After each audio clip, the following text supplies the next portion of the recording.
Folks, we've got several major things to discuss. Number one, the Consumer Poverty Index today and how the Bureau of Labor Statistics just admitted that their previous inflationary reports were flat out wrong. Number two, a massive threat to our economy coming from a major world power. Number three, the latest on the market and plays for this condition. Let's get right to work. So here we have another day in a world where the government is spending millions upon millions trying to shoot down endless balloons out of the sky, but just can't seem to focus on getting that inflation down enough. The CPI comes out and it's at plus 0.5% on all items for January and plus 6.4% on the year. This bucked the 3-month trend of downtrending pricing pressures. And I don't know if you caught this, but while everyone was busy watching the Super Bowl this weekend, the Bureau of Labor Statistics was busy uncooking the books.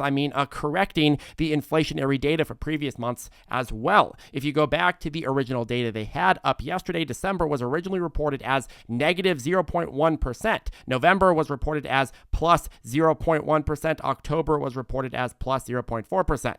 Take a look at what it's being reported as now. Now, December has been revised upward to plus 0.1%, November to plus 0.2%, and October to plus 0.5%. So not only was January a very hot month, but each of the last 3 months were adjusted upward as well, and that is a big stinking deal. Remember, the big reason markets had rallied in the first place was based around this original inflation number, the original inflationary numbers, and now they are coming out as being not nearly as good as we had thought. Well, why were they adjusted? What happened, Charlie? Well, according to the government, the revisions were the result of recalculated seasonal adjustment factors, the model used by the government to strip out seasonal fluctuations from the data. Yeah, of course, blame the seasons.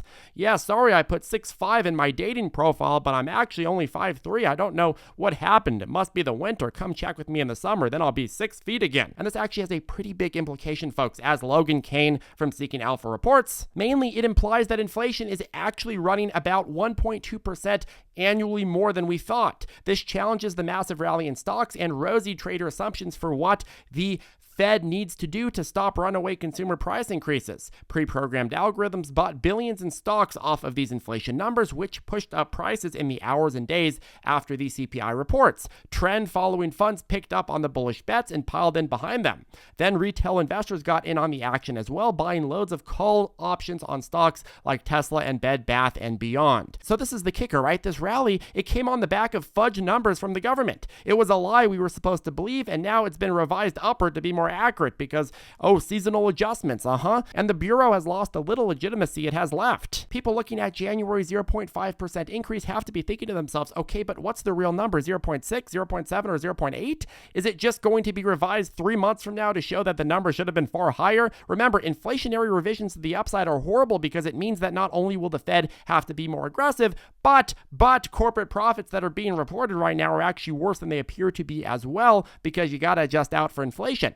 But what I like to look at is the 1980 CPI that shadowstats.com shows. The 1980 CPI was before the government curved and recalculated the hell out of the CPI to essentially hide the majority of the pricing pressures. If we use the 1980 CPI, this report put us in the range of about 14% year-over-year inflation. That's compared to 6.4% on the current CPI. But 14% inflation would, of course, make for a lot scarier headline than 6.4%, right? And it would make government look a lot worse, and it would make a lot of people in the society call for some massive changes of policies. Yet, the government only goes and says 6.4%, and even that sounds pretty bad to me, folks. But hey, the trend is going down, so we should feel fine, right? At least until they revise it again. Oh yeah, by down we meant up. Yeah, we meant up. It's winter, we gotta adjust. And you look at where the hottest price pressures are. CNBC had a nice chart. Eggs are up 70%. Pretty soon the best way to become a millionaire is going to be owning chickens. Then you got butter up 32%, fuel oil up 27%, utility gas services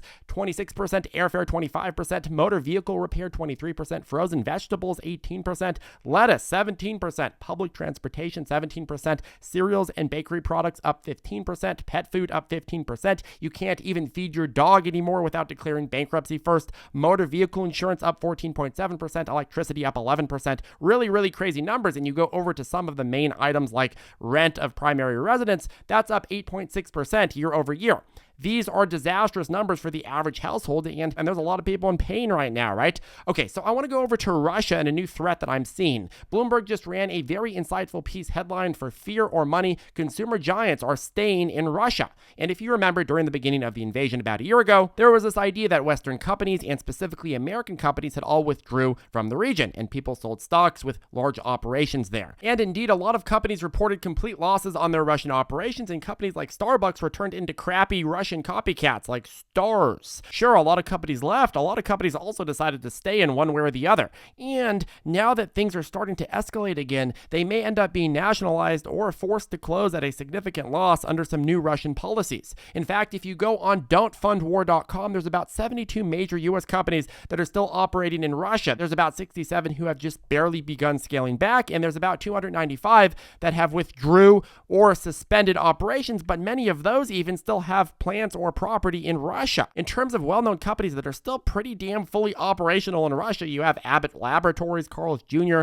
Argil, Cloudflare, Colgate, Palmolive, the company that makes that great toothpaste, Domino's Pizza, Eli Lilly, Hard Rock Cafe, Hilton, Hyatt, Johnson & Johnson, Kraft Heinz, Kimberly-Clark, Match Group, which owns Tinder, which, believe it or not, Tinder is still operating in the region. You have Medtronic, Mondelez, Nabisco, Merck, Pfizer, Procter & Gamble, Snapchat, and Subway. In terms of still operating but trying to scale back, you have Alphabet, Adobe, Caterpillar, Coca-Cola, Deere, GE, Goldman Sachs, Herbalife, Kellogg, Microsoft, Pepsi, Philip Morris, and Whirlpool. Here's the problem with this. So Russia's economy is actually not doing too bad. It's coming back pretty quickly, which has helped a lot of these companies that have stayed in the region.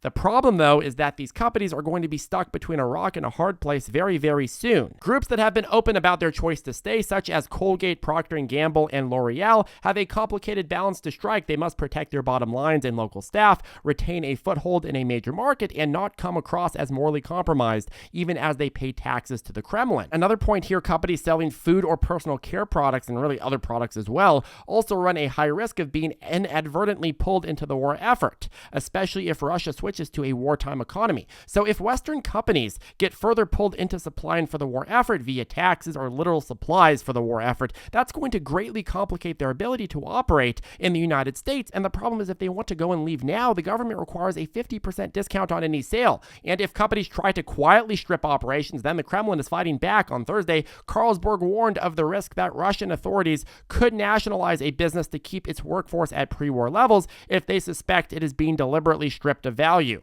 In response to this claim, Kremlin spokesman Dmitry Peskov pointed to the labor laws in place to protect workers in Russia. It's a lengthy process, he added. So you have this dynamic here where many major U.S. and overall Western companies are operating in Russia, paying taxes to Russia, and if Russia escalates the war further, may be forced into supplying for Russia during an even more contentious situation. And those companies are going to be faced with a choice. They're going to have to either withdraw for a massive loss or face ramifications from customers in the U.S. or perhaps even government authorities. And the reason this is relevant is because Russia is preparing for a ramp up of fighting in the spring, and that's likely to put a new heightened focus on the many companies that have skated by thus far. Now let's get specifically into the market and plays. So inflation or no inflation, markets just don't seem to care. While I was shooting this video, markets were already about to fully brush off the original CPI reaction and head back upward. This is a market where players aren't super focused on the inflationary data or really even the Fed. They are focused on the next stage. Remember, there are several stages of a Fed pivot. First, you have the slowdown of rate hikes. That's the stage we're in right now. Markets think we have 2 more 25 basis point hikes coming March and May.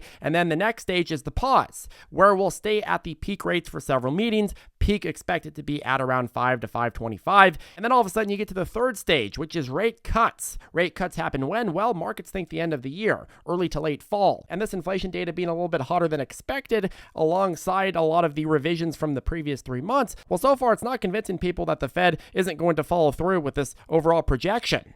Even though, again, the Fed is saying there's no way we cut rates in 2023. Markets are like, yeah, okay, you say that, but we don't believe it. We don't believe it at all. You're going to cut like a barber in a barber shop cutting some really long hair. Finally, let's go ahead and talk Palantir. So you got Palantir waking up on well-taken earnings. I can't remember the last time I was able to say that, but it was up about 15% while I was shooting this video, and the numbers on earnings were good, but I can't say they were totally insane. The main points were that they were profitable for the first time in the fourth quarter, and they expect 2023 to be their first ever profitable profitable year, which I mean, that's really, really good for this market condition. Not insane when you look at their previous projections in terms of their overall growth trajectory. But hey, you know what? Profitable quarter, profitable year coming, those are great. And is in stark contrast to the massive share price that has dropped like a rock the last couple of years. I think what really happened was that markets are speculating on a potential takeover. CEO Alex Karp said, "I think there's going to be a lot of interest in us in buying our software and potentially in buying us," Karp told analysts on a call after Palantir reported its earnings on Monday.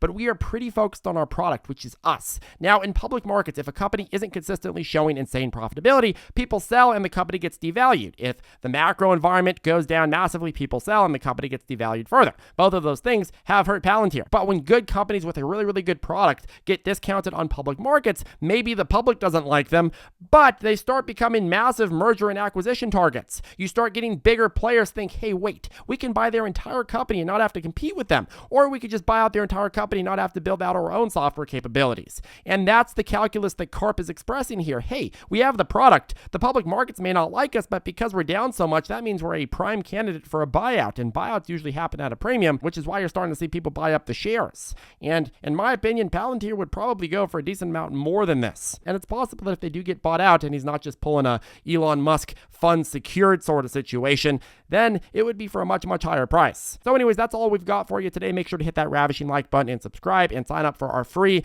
newsletter list, our free research reports that come out every Sunday. I'll put the link to that down below. Have a good one, folks, and we will see you in the next video.